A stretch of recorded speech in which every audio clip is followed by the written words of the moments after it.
ગુજરાતના મહેસાણા જિલ્લાના પ્રાચીન શહેર વડનગરમાં દેવાધિદેવ ભગવાન શિવનું પવિત્ર ધામ હાટકેશ્વર મહાદેવ બિરાજમાન છે। આશરે 2000 વર્ષ પ્રાચીન માનવામાં આવતું આ મંદિર ભક્તોની અખૂટ આસ્થાનું કેન્દ્ર છે। માન્યતા છે કે અહીં બિરાજમાન શિવલિંગ સ્વયંભૂ પ્રગટ થયેલું છે અને આ પવિત્ર ધામનો ઉલ્લેખ સ્કંદ પુરાણમાં પણ જોવા મળે છે। તો ભક્તો પણ દૂર દૂરથી અહીં આવીને ભગવાન હાટકેશ્વરના દર્શન કરીને જીવન ધન્ય બનાવે છે।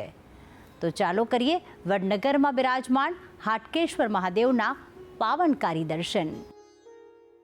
પ્રાચીન નગરી વડનગરમાં હાટકેશ્વર દાદાનું મંદિર સ્થાપિત છે।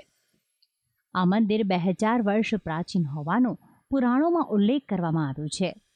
ભારતભરમાં 12 સ્વયંભૂ જ્યોતિર્લિંગની સ્થાપના દેવો દ્વારા કરવામાં આવી છે, જેને અતિ પૂજનીય આપણી ભારતીય સંસ્કૃતિમાં માનવામાં આવે છે।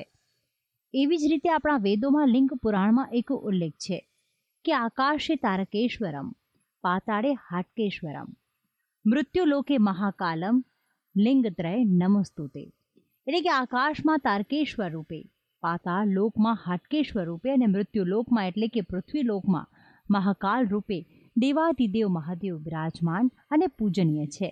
આ મંદિરના ઇતિહાસની જો વાત કરીએ તો હાટકેશ મંદિર 2000 વર્ષ જૂનું છે। ચિત્રગુપ્ત નામના બ્રાહ્મણે ભગવાન શિવને પ્રસન્ન કરવા વડનગરમાં બિરાજમાન થાય તે માટે ઘોર તપસ્યા કરી હતી। ભક્તો બોલાવે અને ભોળાનાથ ન આવે તેવું તો બને જ નહીં। ચિત્રગુપ્તના તપથી ભોળાનાથ પ્રસન્ન થયા અને કહ્યું કે વડનગરમાં મંદિર બનાવી તેમાં સોનાના લિંગની સ્થાપના કરજે, હું સ્વયંભૂ પ્રગટ થઈશ। ત્યારબાદ અહીં ભવ્ય મંદિરનું નિર્માણ થયું અને ભગવાન ભોળાનાથ સ્વયંભૂ પ્રગટ થયા। ભારતભરમાં આપણી હિન્દુ સંસ્કૃતિના 18 પુરાણો છે, જેમાંના સ્કંદ પુરાણના 6ઠા અધ્યાયમાં નગરખંડમાં હાટકેશ્વર દાદાની સ્થાપના વિશે રસપ્રદ ઉલ્લેખ કરવામાં આવ્યો છે। 17મી સદીમાં બનાવેલું તીર્થસ્થળ હાટકેશ્વર મહાદેવને સમર્પિત છે। આ મંદિરનું નિર્માણ ભારતીય શાસ્ત્રીય શૈલીમાં કરવામાં આવ્યું છે। હાટકેશ્વર મહાદેવના ધામનું સ્થાપત્ય અને કોતરણી અદ્ભુત છે। આ મંદિરના દર્શન કરતાની સાથે ભક્તો મંત્રમુગ્ધ થઈ જાય તે રીતે મંદિરમાં કલાત્મક કોતરણી કરવામાં આવી છે।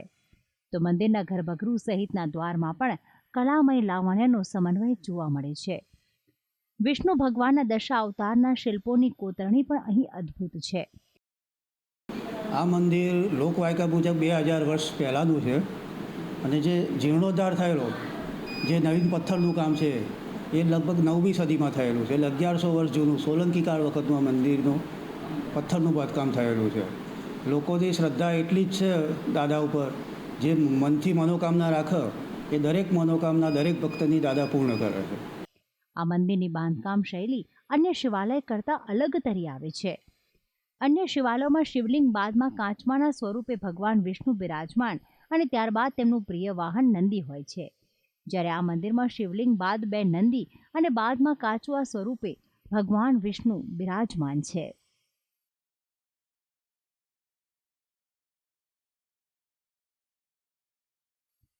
એક માન્યતા પ્રમાણે આ શિવાલયની પૂજા અર્ચના દેવોએ પણ કરી છે, જેમાં શ્રી કૃષ્ણ અને ભગવાન રામ પણ અહીં આવીને દેવાધિદેવ શિવજીના આશીર્વાદ મેળવ્યા હતા। શ્રી રામ દ્વારા પિતૃઓના મોક્ષ માટે શર્મિષ્ઠા તળાવના ઋષિ ઘાટ પર પિંડદાન કરીને હાટકેશ્વર દાદાની પૂજા કરવામાં આવી હતી। તેમજ કૃષ્ણ ભગવાને દ્વાપર યુગમાં તેમના ભક્ત નરસિંહ મહેતાના દીકરા શામળ શાહના વિવાહમાં પધારીને શિવજીના દર્શન કરી આશીર્વાદ મેળવ્યા હતા। હાટકેશ્વર મહાદેવ નાગર બ્રાહ્મણોના કુળ દેવતા માનવામાં આવે છે।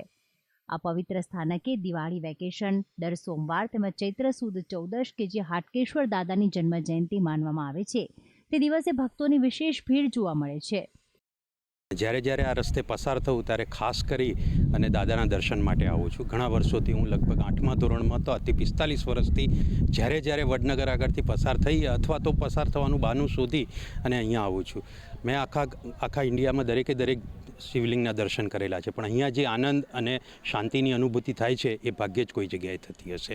એટલે વર્ષે 1.5 વર્ષે ગમે ત્યારે સમય મળે અચૂક રીતે દર્શન કરવા આવું છું। સોમવાર હોય કે પછી શ્રાવણ માસ જેવા પ્રસંગ હોય, આ મંદિરમાં ભારે ભીડ જોવા મળે છે અને હાટકેશ્વર મહાદેવની પૂજા અર્ચના કરીને ભક્તો પણ ધન્ય બની જાય છે। ભક્તિ સંદેશ ન્યૂઝ.